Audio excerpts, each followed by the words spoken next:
Mes chers frères et sœurs, amis du parvis du Seigneur, paix et bien dans le nom de notre Seigneur Jésus-Christ. Une seule chose je nous propose aujourd'hui pour notre méditation. Le bois de mort deviendra l'arbre de vie, l'histoire du travailleur. Dans l'évangile extrait de Saint Jean au chapitre 8, le verset 21 à 30, Jésus disait aux Juifs, « Je m'en vais, vous me chercherez et vous mourrez dans votre péché. » Ce fragment n'est pas une menace, mais un appel pressant à croire ce qu'on appelle en théologie une menace salutaire. En effet, Jésus dit « Je m'en vais ». Il ne s'agit nullement d'une menace, mais une invitation à comprendre que l'absence de Jésus est source de malheur, car l'homme est confronté à une vérité qui le tétanise, c'est la mort. Jésus insiste et invite les Juifs à croire en lui, puisque le passage de la mort n'est abordé en sérénité qu'en Jésus. C'est pourquoi il ajoute « Vous me chercherez ». Il faut comprendre par là, quand vient le moment fatidique de la mort, l'homme a plus que jamais besoin de Dieu. Qui n'a pas cru en Dieu aura du mal pour affronter le passage de la mort.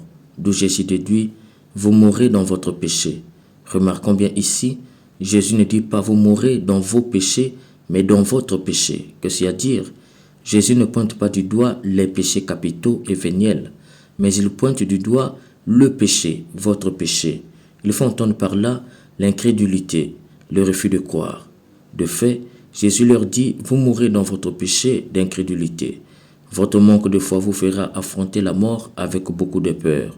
Car pour avoir la vie après la mort, la condition est unique, croire en Jésus qui est le chemin, la vérité et la vie. Au demeurant, par ce fragment, Jésus lance un appel pressant à croire en lui. Qui ne croit pas en lui n'aura pas la vie. La vie après ce monde n'est envisageable qu'en Jésus.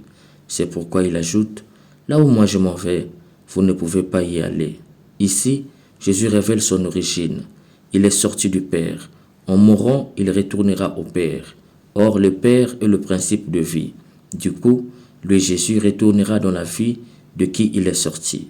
Cependant, Jésus leur a révélé son origine par énigmatique, non pas pour éluder la vérité, mais à cause de leur incrédulité irrectible. D'ailleurs, ils vont confirmer leur incrédulité. Fait-il donc se suicider, puisqu'il dit « Là où moi je m'en vais, vous ne pouvez pas y aller ». Ce fragment révèle deux vérités. La première, par incrédulité, ils ont confirmé eux-mêmes qu'ils ne pourront venir où Jésus sera. Puisqu'ils refusent de croire en Jésus jusqu'au bout, ils confessent qu'ils mourront dans ce péché d'incrédulité. Or, mourir dans le péché d'incrédulité, c'est rester à jamais dans le tragique éloignement d'avec Dieu.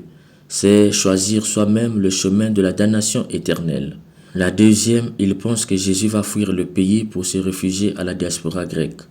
Étant donné qu'ils ne viendront pas chez les païens grecs, ils confirment que Jésus n'est même pas juif. Par conséquent, Jésus n'est pas le Messie, mais un imposteur. Voilà où peut conduire le manque de foi. L'on peut aller jusqu'à imaginer les sottises.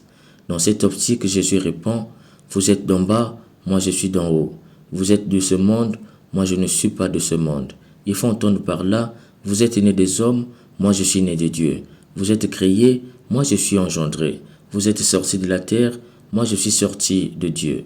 Vous êtes des hommes, moi je suis homme-Dieu. Qui ne croit pas n'aura pas la vie éternelle. C'est pourquoi je vous dis, vous mourrez dans votre péché. » Étant donné que l'incrédulité est têtue, il lui demande, « Qui es-tu donc ?» Et Jésus leur répond, « Je n'ai cessé de vous le dire. J'ai beaucoup à dire sur vous et beaucoup à condamner. D'ailleurs, celui qui m'a envoyé dit la vérité, et c'est de lui que j'ai entendu ce que j'ai dit pour le monde. » Ils ne comprirent pas qu'il leur parlait du Père.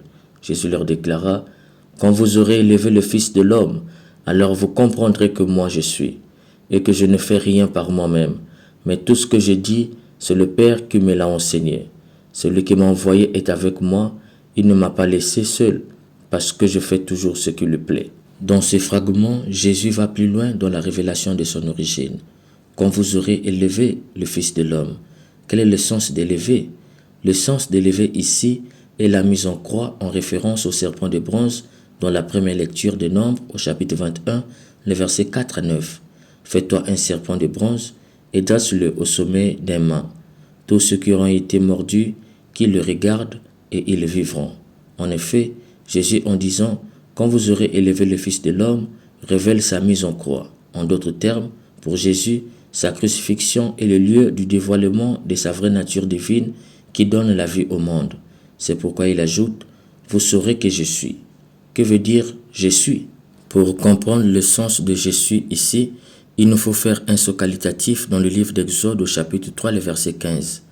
Dieu dit à Moïse, va leur dire « Je suis m'a envoyé ». Si l'on s'en tient en français, il nous sera difficile de comprendre le sens. Allons en hébreu. En hébreu, Dieu dit à Moïse « Eye asher eye ». En effet, « eye asher eye » est la forme inaccomplie du verbe « être ».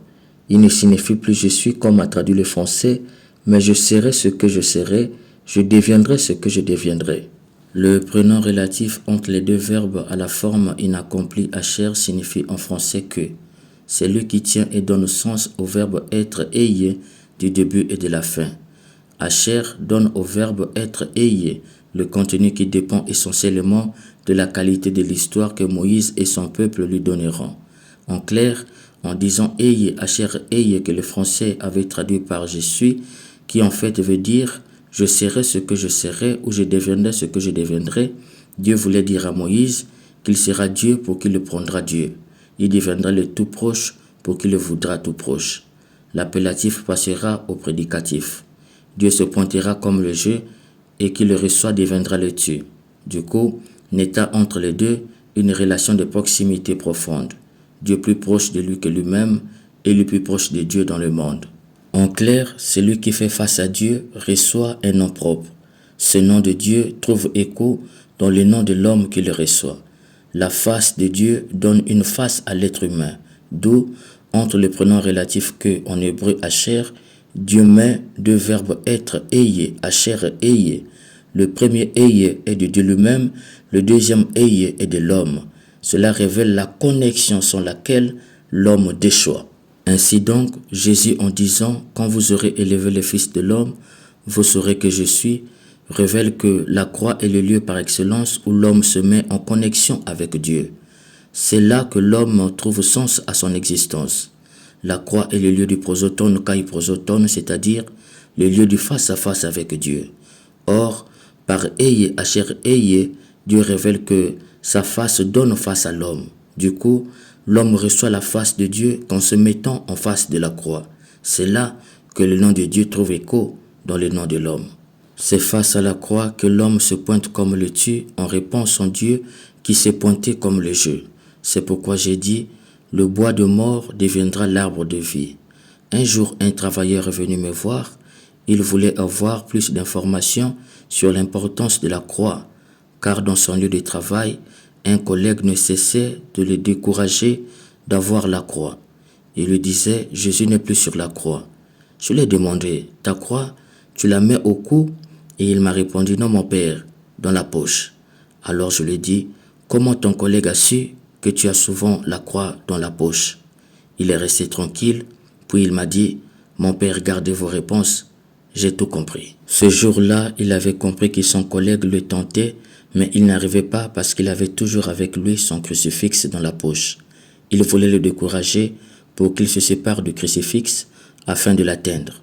Plus tard, il m'a dit, mon père, depuis qu'il a compris que j'ai su, il ne m'adresse plus la parole et il ne s'approche plus jamais de moi. C'est pour te dire, cher ami, la victoire remportée par Jésus dans sa manière de mourir se répercute jusque dans l'instrument du supplice.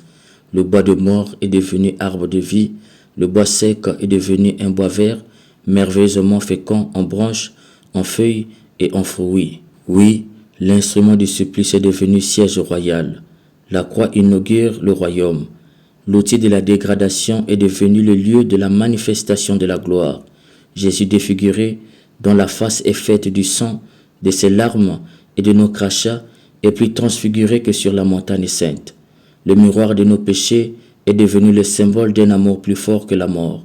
Sur le visage du crucifié se rencontre la tendresse de Dieu et la violence du péché. En dénonçant la seconde, ce visage révèle la première. Mais le négatif de la violence est abordé dans le positif de la tendresse. Le signe de la condamnation devient celui de la grâce et du pardon déjà manifesté au bourreau, c'est-à-dire en définitive en toute l'humanité, et aux malfaiteurs qui nous représentent également. Le symbole de la faiblesse devient celui de la force toute puissante et pourvu de toute violence. La croix, faite d'un axe vertical et d'un axe horizontal, est la figure par excellence de la médiation de Jésus. Le corps de Christ écarlaté entre ciel et terre, les bras de Christ écarlatés entre deux peuples ennemis, qui sont les Juifs et les païens, dessinent le double pont de réconciliation qui va de Dieu aux hommes et des hommes aux hommes. Par la croix, Dieu se donne à l'homme et aime l'homme jusqu'à mourir. En elle s'accomplit le passage de la médiation définitive et irréversible. La croix nous montre Dieu tout entier tourné vers l'homme dans un mouvement de don et de grâce. C'est pourquoi un chrétien ne doit jamais détourner son visage de la croix. Qui a toujours son regard tourné vers la croix recevra de Dieu sa face. Du coup, il portera le visage de Dieu. Le nom de Dieu trouvera toujours écho dans son nom. Qui porte avec lui la croix chaque jour, Dieu tournera toujours en bien le mal que ses ennemis souhaitent lui faire. Demandons à l'Esprit Saint la sagesse de ne jamais avoir honte de la croix, le miroir de notre beauté. Amen. À la croix, je me prosterne, autour de son cou là pour moi, aucun amour n'est plus grand. De regarder ce comment ta gloire remplit les lieux très hauts, rien ne peut nous séparer.